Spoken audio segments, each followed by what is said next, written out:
Bienvenue à tous dans cette nouvelle vidéo. On se retrouve pour une nouvelle analyse sur les Pokémon de la neuvième génération pour parler de Oyakata qui fait partie des analyses que je refais du fait que certaines de mes analyses aient eu le son coupé sur YouTube, hein. Voilà, je ne sais pas trop pourquoi. Et Oyakata en faisait partie. Alors Oyakata qui est actuellement encore un des meilleurs Pokémon du méta et il le sera encore je pense plus tard. Un Pokémon assez intéressant. Alors il possède un type eau pur qui est un très bon type, hein, le type haut tant défensivement et offensivement. 4 résistances pour 2 faiblesses, faut le rappeler, et offensivement c'est pas mal non plus. Donc il s'adapte très bien dans une team. Au niveau de ses talents, alors il possède Bonnet hein, qui mise à intimidation, provoque, etc. Donc assez pratique pour un Pokémon qui veut se placer. Mais à côté, il a quand même Inconscient. Alors Inconscient, qui est un talent qui ignore les changements de stats quand vous attaquez un adversaire. Et à l'inverse, si lui se booste et qu'il vous attaque, et ben ça fera comme si il s'était pas boosté du tout. Ce qui fait que vous pouvez vous placer autant que vous voulez, et en face, bah, l'adversaire pourra rien faire même s'il essaie de se booster en retour. Par exemple en défense, admettons et que vous boostez en attaque, et ben derrière, ça fera comme si qu'ils n'étaient pas boostés en défense du tout.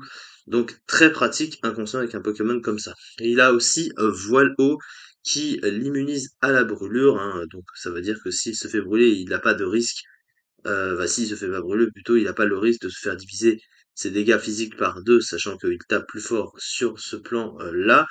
Donc c'est toujours assez pratique du coup. Après, le talent le plus intéressant chez lui, c'est évidemment inconscient.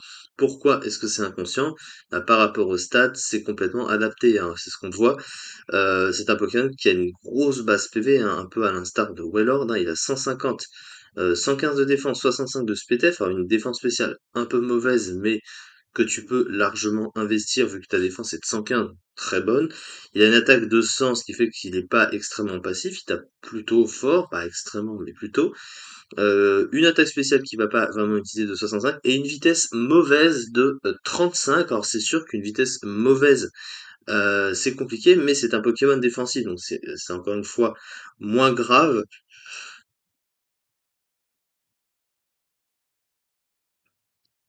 C'est moins grave, mais c'est toujours en comparaison avec d'autres Pokémon défensifs, forcément.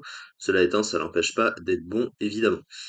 Sur le plan du move pool, alors c'est vrai qu'il a pas un move pool de fou, hein, clairement, mais ce qu'il possède suffisent hein, globalement à le rendre assez utile, même s'il aurait mérité mieux encore une fois. Alors sur le plan star, il a un petit peu, il a beaucoup d'options, hein. Il a Hydro-Queue, il a Aquattack, là, la nouvelle capacité de la 9G, hein, qui est un bout de feu hein, sur le type eau, assez puissant, donc ça c'est plutôt pas mal. Et à côté, il a évidemment, bah, notamment Aquabrèche, hein, donc ça reste une bonne attaque de type eau aussi, qui a une petite chance, hein, 20% de chance de baisser la défense d'un cran de l'adversaire. Il possède quelques attaques de coverage, hein, notamment séisme, hein, éboulement. Donc il a le combo Edgequake, il a aussi Psycho Ball, hein, de coverage. Alors c'est vrai qu'à côté, bah, son pool de soutien est assez limité, il n'a pas de bon de soins en dehors de repos. Pour un Pokémon défensif, ça reste quand même assez dommage, hein. C'est vrai qu'il aurait mérité un meilleur soin, hein, il faut quand même le dire, sachant que de toute façon les soins ont été diminués en nombre de points de puissance. Je crois qu'il y a que Veu hein, qui a échappé au marasme, pour que les combats sont moins longs, hein, et que ça évite que l'adversaire ait à spammer des moves de soins dans le vide en permanence et que ça ralentisse un peu le match. Après, ça fait partie du jeu, hein, il faut pas non plus l'oublier, mais effectivement, pour un Pokémon comme ça, il aurait mérité mieux que Repos.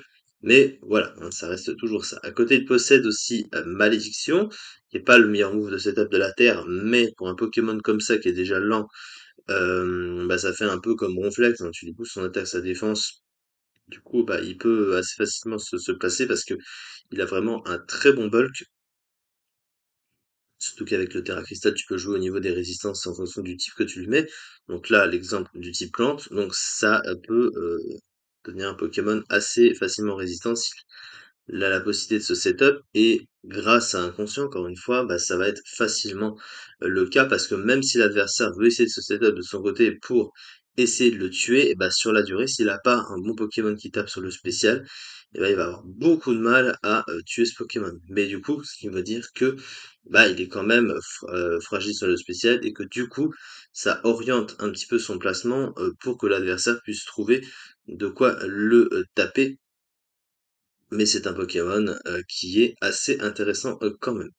Et ça se voit du coup au niveau du classement, puisque eh bien il est quand même 12e actuellement de l'Overuse, avec un peu plus de 16% du classement, donc c'est un top tier hein, quasiment. Donc c'est vraiment un Pokémon très intéressant. Et peut-être le restera-t-il par la suite. Après, si d'autres types O reviennent, je pense qu'ils risquent d'entrer en concurrence avec d'autres Pokémon de type O, parce qu'ils sont très nombreux, hein. Je rappelle que c'est le type, en nombre de Pokémon qui est le plus représenté du jeu. Et donc voilà, ils se sont toujours fait beaucoup concurrence, les types O. On verra ça par la suite. Merci beaucoup en tout cas de m'avoir suivi pour cette vidéo et on se retrouve très prochainement pour la suite des analyses sur les Pokémon de la 9e génération.